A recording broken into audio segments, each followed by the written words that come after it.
Bonjour, je vais vous présenter un ouvrage que j'ai lu pour vous.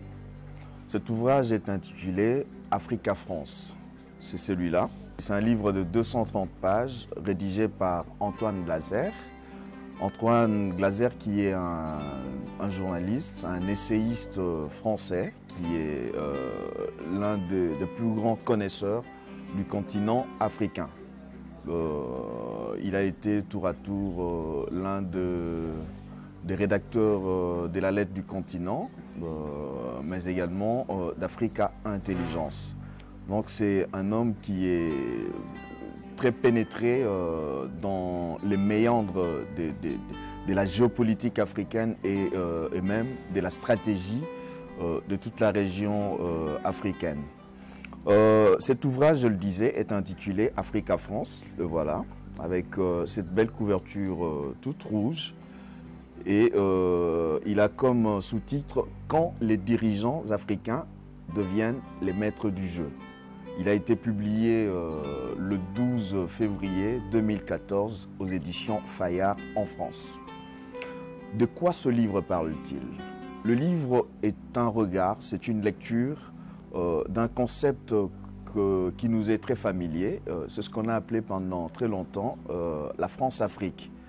Mais c'est une lecture plutôt inversée, ou plutôt et même renversée, jusqu'à être renversante, de cette réalité qui a présidé aux relations entre la France en tant qu'ancienne puissance coloniale et ces différentes colonies d'Afrique qu'on a appelées le fameux précaré français en Afrique. L'auteur Antoine Glaser donc nous présente dans un premier temps le cadre général de la France-Afrique, en partant des acteurs majeurs de cette époque que sont principalement le général de Gaulle, qui était président de la France pendant la période qui se situe vers la fin de la colonisation française en Afrique, mais également son conseiller Afrique, qui n'est autre que Jacques Foccart.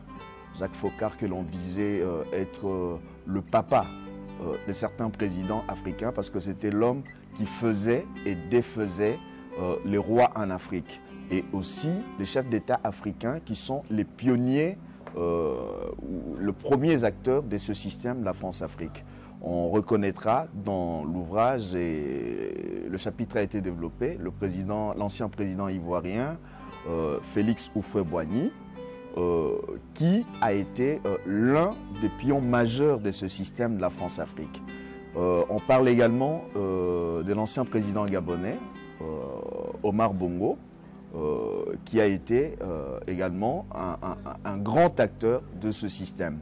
Antoine Glaser, après avoir planté ce décor de la France-Afrique, caractérisé par une période, on l'a dit, la fin de la colonisation, mais également les premières années de l'indépendance, et surtout le cadre général se trouve être sur le plan de la géopolitique mondiale, la période de la guerre froide. Et là, on voit les principales puissances qui font tout pour tenir de main ferme le continent africain. Pourquoi? Parce que l'Afrique est le continent qui regorge des principales ressources stratégiques dont les grandes puissances ont besoin pour se développer sur tous les plans. Mais surtout, l'Afrique, c'est également et surtout la réserve des matières premières stratégiques comme l'uranium, le pétrole, ainsi que d'autres minerais comme le cobalt qui rentrent dans la fabrication de produits stratégiques qui soutiennent l'économie du monde, mais également le système de la défense du monde. Et à travers cet ouvrage, Antoine Glaser nous présente la stratégie de la France pour tenir d'une main ferme les sources d'approvisionnement en matières premières, mais également des positions stratégiques sur le continent afin de pouvoir faire face au rapport de force sur le plan de la géostratégie du monde. Voilà donc dans ce bel ouvrage que nous avons partagé ensemble, Africa France, Antoine Glaser nous a montré que la France-Afrique est aujourd'hui un concept qui doit être revisité pour parler d'Africa France, mais d'autres auteurs diront également China Africa ou Africa China, parce qu'aujourd'hui, l'Afrique est en train de se réapproprier son propre destin et de dicter également ses règles dans ce monde globalisé post-guerre froide. Et donc, c'était un plaisir de pouvoir partager ce livre avec vous.